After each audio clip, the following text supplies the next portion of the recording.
দেখনের স্বপ্নের মতো একজনের স্বপ্ন দেখে বিলকিসের সিংহাসনে বইয়া, পা লড়াইতেছে, সামনে নাস্তা আসতেছে হরেক রকম, স্বর্ণের পেয়ালা, কি বড় দামি নাস্তা আসতেছে, টেবিলে সাজানো, সিংহাসন জমিন থেকে অনেক উপরে, হাওয়ায় উড়ে তার সিংহাসন, এত সুন্দর সাজানো সিংহাসন, ডানে বামে ভক্ত জিন ফেরেশতা সব তার অনুগত।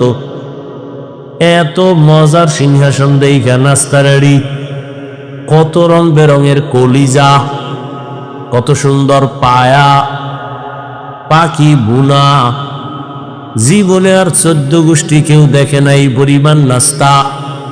খাবে খাবে খাবে খাবে, ঠিক এমন টাইমে সজাগ হয়ে দেখে সেরা খাতা নিয়ে হইয়া রইছে বালিশের ভিতরে।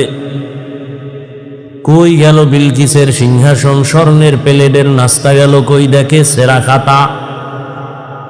আল্লাহ বলে, দুনিয়াটা এমন স্বপ্নের মতো দেখতেছ, আমার বাড়ি, আমার গাড়ি, আমার টাকা, আমার পয়সা, আমার আমার আমার। চক্ষু দুইটা বন্ধ হয়ে গেলি তোর আপনজনেরা বলবে তাড়াতাড়ি ঘর থেকে নামা, বেলেট দিয়ে গায়ের গেঞ্জিটা কেটে ফেল, বাঁশ বাগানে কবর খনন কর, ঘরের পাশে দিস না, আমাদের ভয় লাগে, দূরে ফালা। আল্লাহর নবী বলেন, দুনিয়ার উম্মত, আমি যদি দোয়া করতাম উহুদ পাহাড় স্বর্ণ বানাও, আমার দোয়া আল্লাহ উহুদ পাহাড় স্বর্ণ বানায় দিতেন, কিন্তু আমি একবারও বলি নাই, বরং আমি উল্টা দোয়া করছি, হে মালিক আমারে গরিবী হালাতে বাঁচাইয়া রাখিও, গরিবী হালাতে মরণ দিও, গরিবদের সাথে হাসরের ময়দানে উঠাইও। এই গরিবেরা, বড় লোকের বাড়ি গাড়ি দেখা মনে কষ্ট নিস না, একটু ধৈর্য ধারণ কর। কিয়ামতের দিন বড় লোকের 500 বছর আগে গরিব জান্নাতে যাবি। কিয়ামতের ময়দানে বিচার হবে আসল, কবরে গিয়েই তো শাস্তি শুরু হয়ে যাবে। এরে আল্লাহর বান্দা, আল্লাহ আখিরাতের বাজার করার জন্য পাঠাইলেন। এখন একটু বাস্তবে আমরা হিসাবটা মিলাই। আপনারা যারা আখেরাত বাদ দিয়া দুনিয়া দুনিয়া জিকির করেন, নামাজ নাই, রোজা নাই, টাকা নাই, পয়সার পিছনে ঘুরতে ঘুরতে, হালাল হারামের ভেদাভেদ নাই, ঘুমাইয়াও দুনিয়া, ক্ষমতা ক্ষমতা, চেয়ার চেয়ার, বাড়ি গাড়ি, আর আমরা যারা দুনিয়া পেছনে ফালাইয়া, আজান হইছে চল নামাজে, ফজরের আজান হয়ে গেল নামাজে চলো, মাথায় টুপি দিলাম, দাড়ি লম্বা করলাম, হালাল ভাবে চলার চেষ্টা করি, পর্দা রক্ষা করে চলার চেষ্টা করি। বাস্তবে একটু হিসাব মিলাও। ও আল্লাহর বান্দারা, তোমরা যারা নামাজ পড়ো না, রোজা রাখো না, নবীর তরিকায় চলো না, তোমরা কত উপরে আছো আর আমরা কত নিচে পড়ে গেছি বলো। বাস্তবে মিলাও। বরং তোমার বলার সাহসটাই তো নাই। আমি বলি তা শোনো, তাকায় দেখো, এত বাহাদুরি করিয়া কই গেল, নাই শান্তি, সবার চোখে বাণী, দিলের মধ্যে ব্যথা, সবার অন্তরে কষ্ট। চেয়ারম্যানের চেয়ারের মেয়াদ শেষ, এমপির মেয়াদ শেষ, মন্ত্রীর মেয়াদ শেষ, আর যারা নবীর আদর্শ নিয়ে চলি, আল্লাহ শুকর হিসাবে বলি অহংকারী না, আমাদের চেয়ারের কোনো মেয়াদই নাই। আবার শেষ হবে কিসের? আমাদের কোনো টেনশনই নাই। কত চোরারা মনে মনে ভাবছিল, দালালরা ভাবছিল হাফিজুর রহমানের মতো ওই আওয়ামী লীগ না থাকলে এরাও থাকবে না।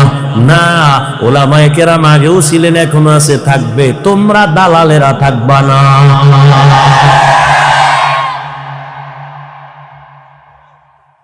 আল্লাহর কোরআন যাদের কাছে আছে তাদের সম্মান কিয়ামত পর্যন্ত, কিয়ামতের দিনও।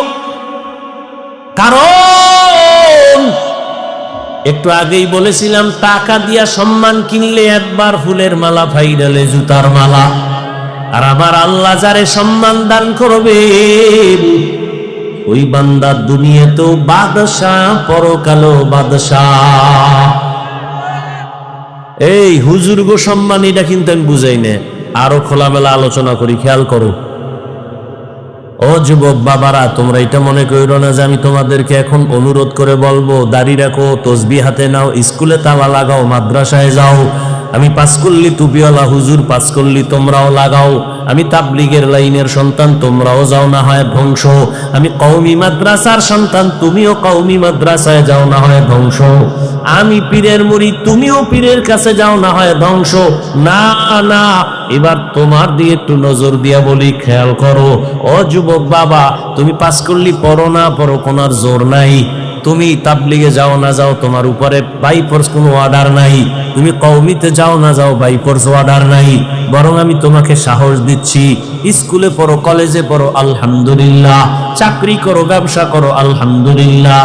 করো, পড়ো, ডাক্তার হও, ইঞ্জিনিয়ার হও, প্রফেসর হও। দোয়া করে গেলাম বান্দা, তুমি ওই লাইনেই থাকো। কারণ আমাদের মাদ্রাসায় আসার কোনো দরকারই নাই। কারণ এই পরিমাণ মাদ্রাসা, ছাত্রেরও অভাব নাই, থাকারও জায়গা নাই, হুজুরেরও অভাব নাই। আমার দেশে এখন অভাব, ভালো ডাক্তার নাই। ডাকাত দিয়া লাভ কি হবে? আমার দেশে ভালো প্রফেসর নাই। আমার দেশে ডাক্তার দরকার, ইঞ্জিনিয়ার দরকার, তবে বেয়াদব দরকার নাই। এই জন্য তুমি স্কুল কলেজে পড়ে ডাক্তার হও, ইঞ্জিনিয়ার হও, প্রফেসর হও, একজন কলামিস্ট হও, একজন সাংবাদিক হও, একজন ডিসি, এসপি, এমপি হও। তবে দাবি আমার একটা, বেয়াদব হইও না। তোমার ব্যবহারে কোনোদিন মা বাবা যেন কষ্ট না পায়। তোমার আচরণে কোনোদিন যেন মা বাবা, শিক্ষক, আলেমরা কষ্ট না পায়। কারণ এই তিন জায়গার কষ্ট যদি তোর কপালে লাগে, তোর জিন্দেগি বরবাদ। মা বাবার বরদোয়া লাগলে তোর জিন্দেগি শেষ। শিক্ষকের বরদোয়া যদি লেগে যায়, লেখাপড়া শেষ। আলেমদের বরদোয়া যদি লেগে যায়, চরিত্র শেষ। অতএব এই তিন জায়গায় বেয়াদবি করবা না। ভালো ডাক্তার হও। বেয়াদবি যদি কইরা ডাক্তার হও, লেখা রাখ, তাসনিমার মতো জুতা খাইয়া দেশ থেকে পালাতে হবে। আর যদি আদোওয়ালা ডাক্তার হও, শুধু কুমিল্লা না, আল্লাহর কসম, যদি চরিত্র ঠিক রেখে আদোওয়ালা ডাক্তার হতে পারো, সারা দুনিয়ার মধ্যে তোমার সম্মান বেড়ে যাবে। সম্মান দিবেন কে? আল্লাহ পারেন না? আল্লাহ পারেন। এবার আরো বাস্তবে দেখো, জীবনে কোনোদিন মাদ্রাসায় পড়ে নাই তোমার মতো ছেলে, জীবনে কোনোদিন আলিফ বাতা শিখে নাই, স্কুলে পড়ে, কলেজে পড়ে, চাকরি করে, ব্যবসা করে। তুমিই বলো, এদের মধ্যে 5 বেলার নামাজি আসেনি? তুমি পারো না কেন? কার বরদোয়ালয়ে দুনিয়াতে জন্ম নিছো? এরে আমার কলিজার যুবক, তোমার মতো যুবক যদি র্যাব, আর্মি, পুলিশ, বিডিআর চাকরি করে, নামাজ পড়ে, বলো বাবা তুমি কেন পারো না? তোমার মতো যুবক স্কুলে পড়ে, কলেজে পড়ে, 5 বেলার নামাজ পড়ে, বলো তুমি কেন পারো না? তোমার মতো যুবক ডাক্তার, প্রফেসর, ইঞ্জিনিয়ার, 5 বেলার নামাজ পড়ে, রাস্তায় গাড়ি চালায়, নামাজ ছাড়ে না, তুমি কেন পারো না? নদীর মধ্যে মাছ ধরে, নামাজ ছাড়ে না। তোমার মতো যুবক ময়দানে কৃষি কাজ করে, নামাজ ছাড়ে না, বলো বাবা, পাও ধরে বলছি, রাগ করো না, বলো তুমি কেন পারো না? অবশ্যই তোমার কপালে কারো বরদোয়া লাগছে। ও আমার যুবক বাবা, কুমিল্লা ভার্সিটিতে ঘোর, আরো বাংলাদেশের নাবি, দুনিয়ার সব চলে, আকাম চলে, সব চলে এমন জায়গা ঢাকার শহর। যাও ঢাকা কলেজে গিয়া দেখো, বা জাহাঙ্গীরনগরে গিয়া দেখো, তোমার মতো যুবক কলেজে ক্লাস করে। বলছি খেয়াল করো, মাথায় পাগড়ি, বড় দাড়ি, বড় জামা, পেছন দিক দিয়ে তাকাইলে মনে হয় মসজিদের কোনো খতিব। এই যুবক, কোন মসজিদে জুমা পড়াও ভাই? নাউজুবিল্লাহ, আমি তো আরবি পারি না। তাহলে এই হালাত কেন? কয় কি? কয় মাথায় পাগড়ি, বড় দাড়ি, বড় জামা, এই হালাত কেন? আমি ঢাকা কলেজে পড়ি, মা বাবার দোয়া আর আলেম ওলামার নেক নজর লাগাইছি। তা তুমি এইভাবে কলেজে যাও? বলে হ্যাঁ এভাবেই যাই। কলেজে গেলে ঝামেলা হয় না? কয় কিসের ঝামেলা? কলেজে গেলে এই অবস্থায় যাই, ক্লাস করি, দাড়ি কাটি না, ক্লাস করি, পাগড়ি খুলি না, ক্লাস করি, জামা খুলি না, ক্লাস করি, নামাজ সারি না। বিনিময় শিক্ষকেরা দোয়া করে, শিক্ষিকারাও দোয়া করে। ক্লাসের মধ্যে মেয়ে আসেনি, ছেলে আসেনি? কয় আছে তো। ডিস্টার্ব করেনি? কয় করে না। আমার বন্ধুরা মাঝে মাঝে আড্ডা মারে, যখন টান দেয় আমার বলার আগে আমার ক্লাসের মেয়েরা আমার সাপোর্ট দিয়া কয়, এই ও তো একটু আল্লাহর পথে আছে, ওরে সাইরা দে, ডিস্টার্ব করিস না।